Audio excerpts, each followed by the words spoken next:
এদেশে তো এখন ধরেন দুইটা বিভক্তি আছে, একটা গ্রুপ হলো সরকারের সাথে আছেন, আর একটা গ্রুপের কোনো দেখা নাই। আর 7টা প্যারার মধ্যে আপনি জাজমেন্টটা পড়েন, কোর্ট কোথাও এরকম কোনো কথা বলে নাই। কোর্ট বলেছে এটা রেস্টোর করে দেওয়া হলো, রেস্টোর করা মানে আজকেই কার্যকরী হবে।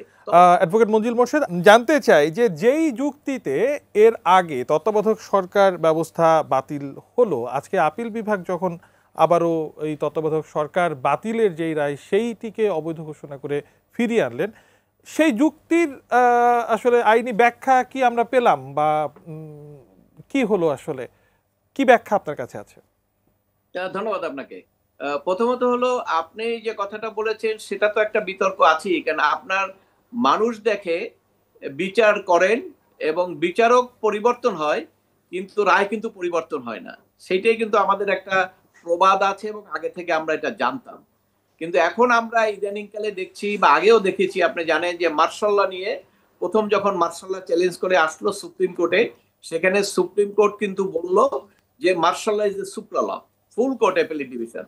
এরপরে ওইটার মধ্যে আমরা অনেক আবর্তিত থাকলাম যে মার্শাল্লাহর বিরুদ্ধে আর কিছু করার নাই। কিন্তু আসলে তো সাংবিধানিক রাষ্ট্র পরিচালনার ক্ষেত্রে মার্শাল্লাহ হওয়ার কোনো সুযোগ নাই। এবং এই কারণে এক পর্যায়ে গিয়া এই আপিল বিভাগে এই হাইকোর্ট সুপ্রিম কোর্টই আবার এক সময় যেয়ে বলল যে না, মার্শাল্লাহ এটা সুপ্রালা না, এটা কোনো আইনি না, এটা পুরোপুরি বাতিল করে দিল। কাজে এটা আসলে ব্যক্তির উপর ডিপেন্ড করে বিচার বিভাগ, এবং যে চেয়ারগুলোকে আমরা সম্মান করি সেই চেয়ারটাকে সম্মান করি এটা পজিশন অনুসারে। এবং সেই চেয়ারে যারা বসেন, সে বসার ক্ষেত্রে প্রত্যেকটা মানুষের চিন্তা চেতনা ধ্যান ধারণা শিক্ষা দীক্ষা সবই তো আলাদা।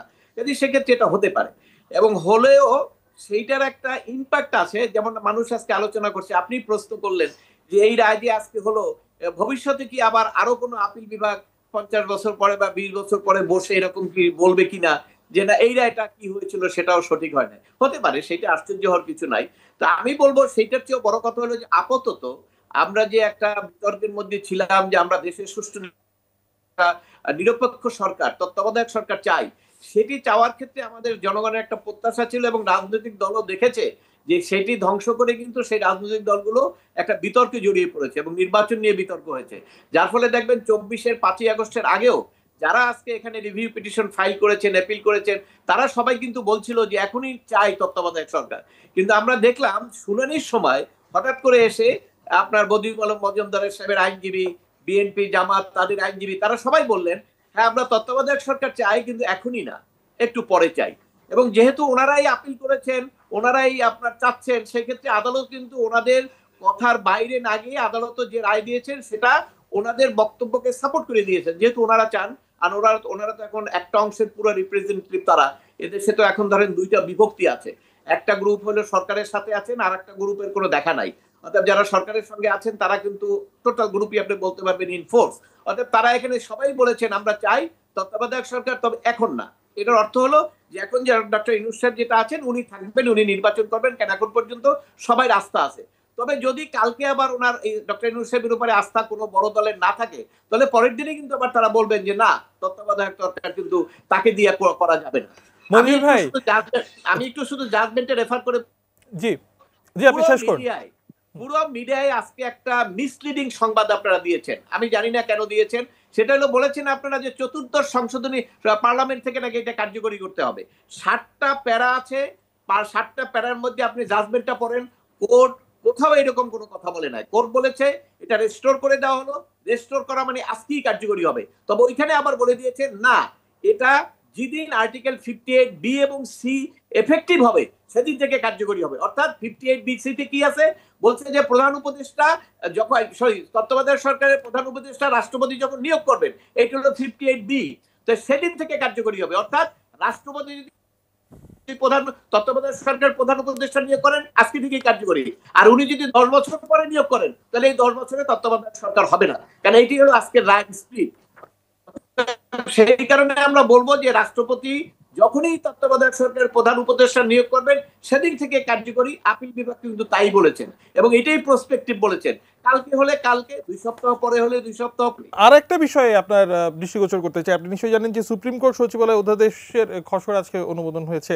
বলা হচ্ছে যে এর মাধ্যমে বিচার বিভাগীয় স্বাধীনতা নিশ্চিত হবে বাংলাদেশের বাস্তবতাতে। এবং মানে আপনার কথাতে আমি যেটা একটু আগে বুঝলাম যে প্রার্থীর আবেদন অনুযায়ী যদি বিচার প্রক্রিয়া এগোই, তাহলে কি মানে এই অধ্যাদেশ সেটার বাস্তবায়নের মধ্য দিয়ে আসলেই আক্ষরিকভাবেই বিচার বিভাগের স্বাধীনতা এদেশে নিশ্চিত হবে কি? দেখুন, যতটুকু উদ্যোগ নেওয়া হয়েছে এটা খুব আশান্বিত হওয়ার কিছু নাই।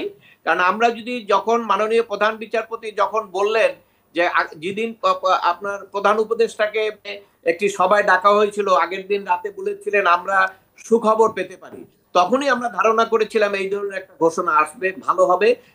যে মাজহার হোসেন মামলার রায় অনুসারে আপনার এই যে নিম্ন আদালতের বিচারকদের যে পোস্টিং, ট্রান্সফার, পদোন্নতি, এটা এই বিচারালয়টা, সচিবালয়টা সুপ্রিম কোর্টের প্রধান বিচারপতির অধীনে আসবেন, কিন্তু সেটা কিন্তু আসে নাই। এবং এখন যেটা করা হচ্ছে সেটা আমি যতটুকু দেখেছি বা আমার যতটুকু নলেজ আছে সেটা হলো এটা আংশিক করা হচ্ছে। কিন্তু মাজহার হোসেন মামলায় কিন্তু আপনার আংশিক করার কথা না, পুরোপুরি কথা। পুরোপুরি কারণ করার কথা। আপনি যখন সরকারি কর্মকর্তাদেরকে এই ধরেন, আপনার যখন এই যে প্রশাসনে যারা আছেন, কোনো একজন ডিসি কে যখন দুদকে পোস্টিং দেয়, সেখানে দুদক কিন্তু তার বিরুদ্ধে কোনো ব্যবস্থা নিতে পারে না, ব্যবস্থা কিন্তু জনপ্রশাসন দেয়। এখন ওখানে উনি ডেপুটেশনে আছেন, মূল ক্ষমতাটা জনপ্রশাসনে। অর্থাৎ কোন বিচারক যদি আজকে সেখানে বিচার কার্য না করে যদি সরকারের অধীনে থাকে, তাহলে সেখানে যদি তারাই সরকার এইটা করে ব্যবস্থা, তাহলে তো এখানে দ্বৈত হলো, তাহলে তো পুরোপুরি হলো না। কিন্তু আমাদের রায় তো বলা হয়েছে পুরোপুরি করার জন্য। আরেকটি হলো সম্ভবত এখানে অর্থনৈতিক বিষয় কিন্তু কিছু বলা হয় নাই। অর্থাৎ অর্থনৈতিক স্বাধীনতাটা যদি এর সঙ্গে সম্পৃক্ত না থাকে, তাহলে এই পৃথকীকরণের মাধ্যমে আলটিমেটলি কোনো তেমন বড় ধরনের বেনিফিট আসবে না।